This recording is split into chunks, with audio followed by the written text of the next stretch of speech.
پھر سلطنت، بادشاہت، حکومت، یہ تمام چیزیں بھی اسلام سے آہستہ آہستہ الگ کر دی گئیں۔ پھر وہ وقت بھی آیا کہ اسلام سے اخلاق کو بھی، اعمال حسنہ کو بھی اسلام سے نکال دیا گیا۔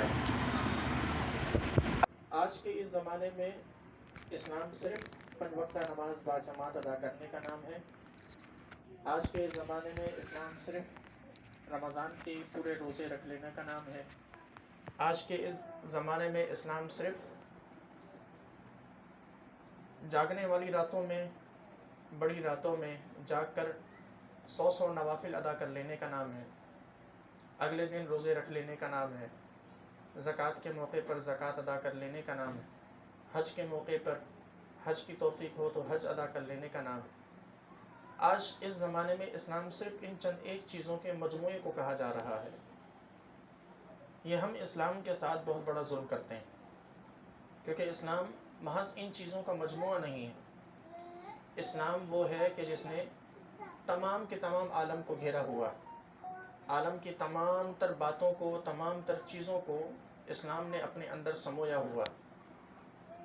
یہ ہماری کم عقلی، کم فکری اور کم علمی ہے کہ ہم اسلام کو اس طور پر سمجھ ہی نہیں پائے کہ جس طور پر ہم پر لازم تھا کہ ہم اسلام کو سمجھتے۔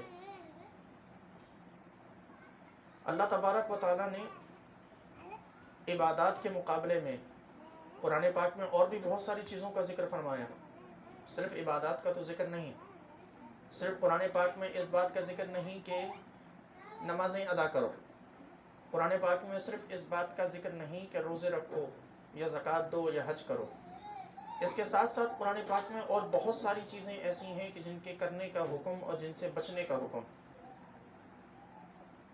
لیکن ہم نے قرآن پاک میں سے بھی چند چیزوں کو لے لیا کہ جن پہ عمل کرنا ہے اور باقی چیزوں کو چھوڑ دیا۔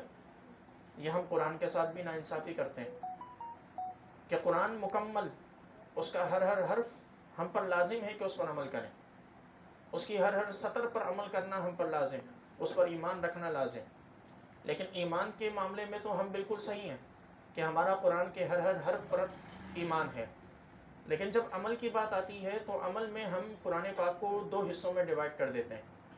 ایک حصہ عبادات میں رکھتے ہیں، دوسرا حصہ معاملات میں رکھتے ہیں۔ عبادات کو اپنا لیتے ہیں، معاملات کو چھوڑ دیتے ہیں۔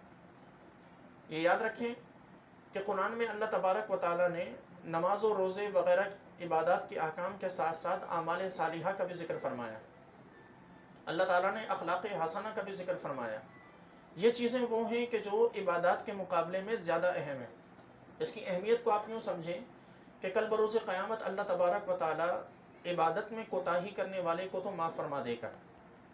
یہ اس کی رحمت سے یقین اور امید ہے کہ وہ کل بروز قیامت اپنی عبادت میں کوتاہی کرنے والوں کو معاف فرما دے گا۔ جس نے نمازیں پوری نہیں پڑھی ہوں گی، ممکن ہے کہ اس کا دریائے رحمت جوش میں آئے، وہ معاف کر دے۔ ایک امکان معافی کا یہاں ضرور ہے۔ جس نے روزے نہ رکھے ہوں، ممکن ہے کہ اللہ تبارک و تعالیٰ کا دریائے رحمت جوش میں آئے اور وہ روزوں کو معاف کر دے، اس کمی کو، اس کوتاہی کو معاف کر دے۔ لیکن اخلاق یہ وہ چیز ہیں کہ جنہیں اللہ تبارک و تعالیٰ اخلاق کے برا ہونے پر اللہ تعالیٰ معاف نہیں فرمائے گا۔ یہ وہ چیز ہے۔ ہم نے کسی کو گالی دی، یہ معاف نہیں ہوگا۔ ہم نے کسی کا پیسہ اپنے پاس روک لیا، اسے نہیں دیا، چاہے وہ 1 روپیہ ہی کیوں نہ ہو، یہ معاف نہیں ہوگا۔ ہم نے کسی کو دھوکہ دیا، یہ کل بروز قیامت اللہ تبارک و تعالیٰ معاف نہیں فرمائے گا۔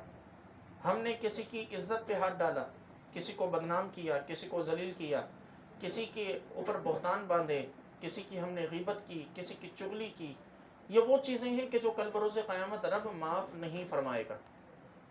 ان کی معافی کسی بھی صورت نہیں ہے، یہ اپنے ذہن میں رکھیں۔ یہ وہ گناہ ہیں، یہ وہ چیزیں جن کی معافی کسی بھی صورت میں نہیں۔ معافی عبادات میں اس کا امکان ضرور ہے، لیکن ان تمام معاملات میں، ان تمام چیزوں میں معافی کا تصور بھی نہیں۔ صرف ایک چیز ہے کہ جو ہمیں ان تمام کی تمام چیزوں سے کل بروز قیامت ہمیں بچا سکتی، صرف ایک چیز، اور وہ یہ کہ دنیا میں ہم نے جس کا حق مارا اس کا حق لوٹا دیں، جس کو گالی دی اس سے معافی مانگ لیں، جس کا دل دکھایا اس سے معافی مانگ لیں، جس کا ہم نے مال روکا اس کا مال اسے دے دیں، جس کی عزت پہ ہاتھ ڈالا، جس کو ذلیل و رسوا کیا